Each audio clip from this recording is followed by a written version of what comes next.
Selamat pagi bosku, jumpa kembali bersama saya Cecilia dari Pilar Mas Investindo Sekuritas.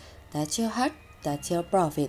Nah, seperti biasa kita akan mulai saja nih market review kita hari ini, Jumat 14 Januari 2022 dengan episode Percaya Diri versus Realisasi. Maka dari itu jangan kemana-mana ya bosku, tetap di channel Pilar Mas Investindo Sekuritas. Touch your heart, touch your profit. Pionir Sekuritas Channel di Indonesia.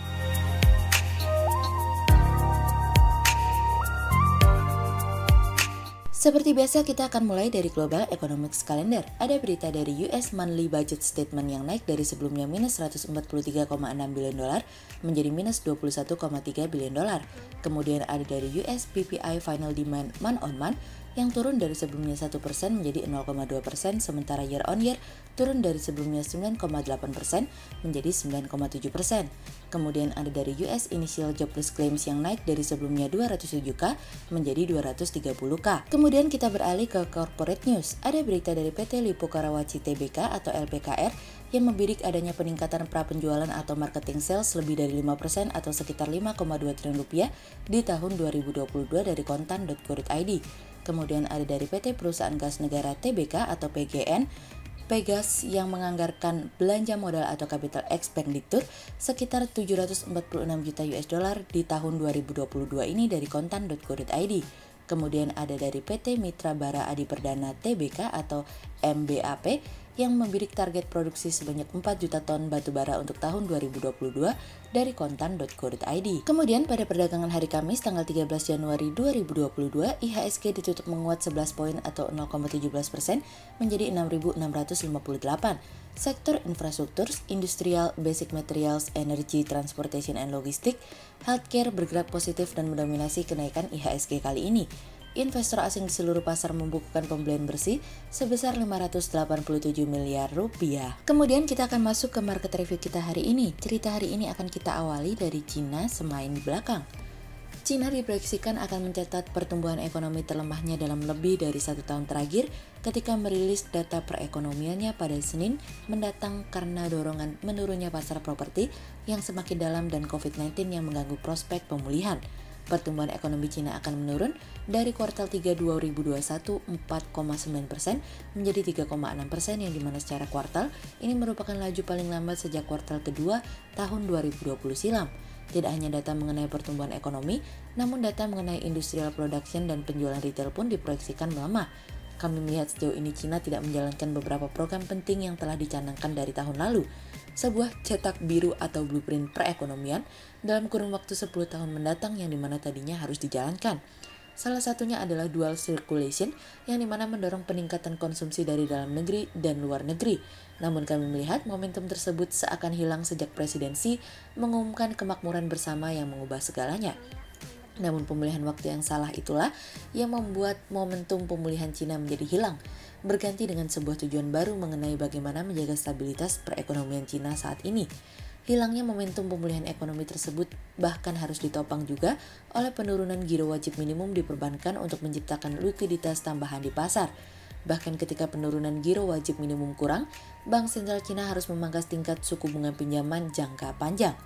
Pemangkasan tingkat suku bunga oleh Bank Sentral Cina apabila kelak dilakukan merupakan salah satu harga yang harus dibayar untuk menstabilkan ekonomi, bahkan mendorong pemulihan ekonomi yang kian tertati.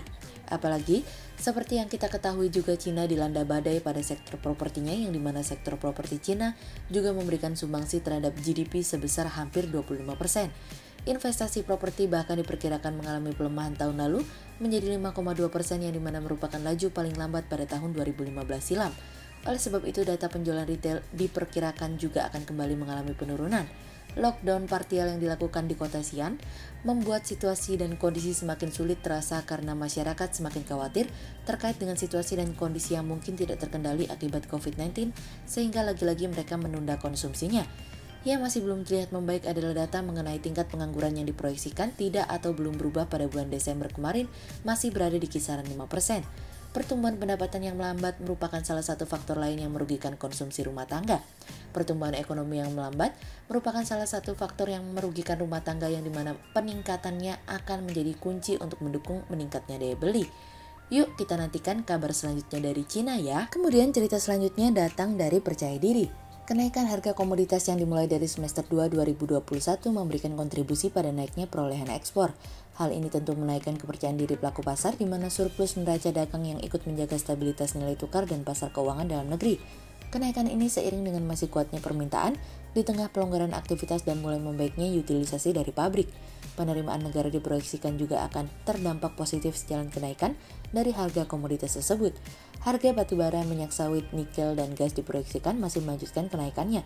Di sisi lain, kenaikan harga-harga sebenarnya telah memunculkan tantangan baru bagi perekonomian dunia, yaitu inflasi yang naik lebih cepat di sebagian besar negara. Di Amerika Serikat, kenaikan harga-harga telah menyentuh rekor tertingginya dalam 4 dekade terakhir. Indonesia justru menjadi salah satu negara yang masih cukup stabil dalam pengendalian kenaikan harga-harga.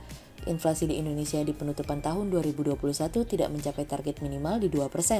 Berdasarkan catatan sementara Kementerian Keuangan, sampai akhir tahun penerimaan negara mencapai Rp2.003,1 triliun atau 114,9% terhadap target dalam APBN 2021.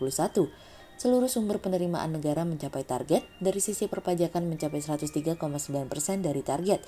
Hal ini tidak bisa lepas dari setoran pajak sektor pertambangan yang melonjak 59,8% dibandingkan realisasi tahun sebelumnya. Dari sisi kepabeanan, realisasi bea keluar melesat 708% dari capaian tahun 2020. Setoran bea keluar mencapai Rp34,6 triliun atau 1933% dari target dalam APBN. Penerimaan negara bukan pajak atau PNBP berada di atas target, yakni 151,6% dari yang ada dalam APBN. Setoran PNBP migas naik 41,9% dikarenakan kenaikan ICP sepanjang tahun lalu. Selain itu, setoran PNBP non-migas juga naik 87,6% dari tahun 2020 dikarenakan kenaikan harga minerba seperti batu bara, tembaga, dan nikel. Selain itu, berkat kenaikan harga CPO, penerimaan negara dari BLU tahun 2021 juga naik 72,5% dari tahun sebelumnya. Sehingga berdasarkan technical analisa, kami melihat saat ini IHSG memiliki peluang bergerak menguat terbatas dengan berpotensi koreksi dan ditrendingkan pada level 6.625 hingga 6.712. Volatilitas di pasar kian semakin tinggi. Yuk kencangkan sabuk pengaman Anda. Berikut stok watch Pilar Mas hari ini ya bosku. Yang pertama ada dari Pegas, kemudian yang kedua ada dari Aces, dan yang ketiga ada dari MAPI. Berikut dua saham yang kami analisa hari ini ya bosku. Yang pertama ada dari LPKR atau PT Lipo Karawaci Tbk yang membidik adanya peningkatan pra-penjualan atau marketing sales lebih dari 5% atau sekitar Rp5,2 triliun di tahun 2022.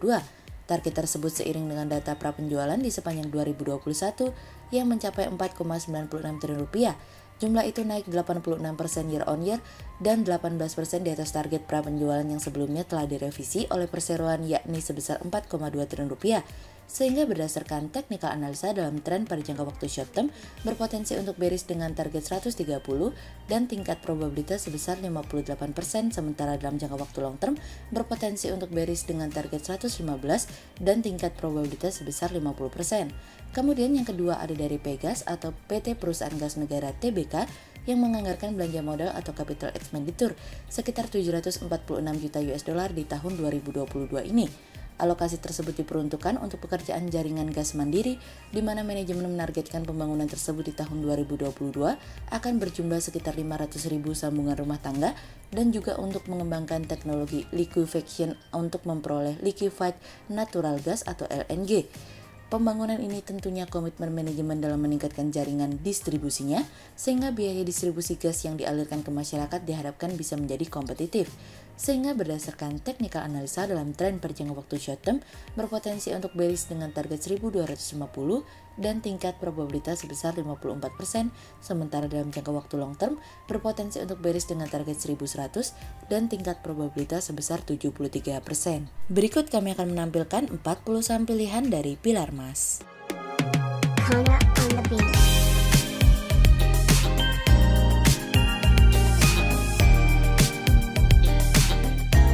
Sekian untuk review market kita kali ini ya bosku. Untuk info lengkapnya bosku bisa download PDF dengan klik link di bawah video ini, atau bisa juga langsung akses ke website kami di www.pilarmas-investindo.co.id. Dan jangan lupa untuk selalu jaga kesehatan buat para bosku ya. Kita akan bertemu lagi besok pagi untuk market review yang berikutnya. Jadi jangan lupa like, subscribe, dan tonton terus channel Pilar Mas Investindo Sekuritas. Touch your heart, touch your profit. Pionir Sekuritas Channel di Indonesia.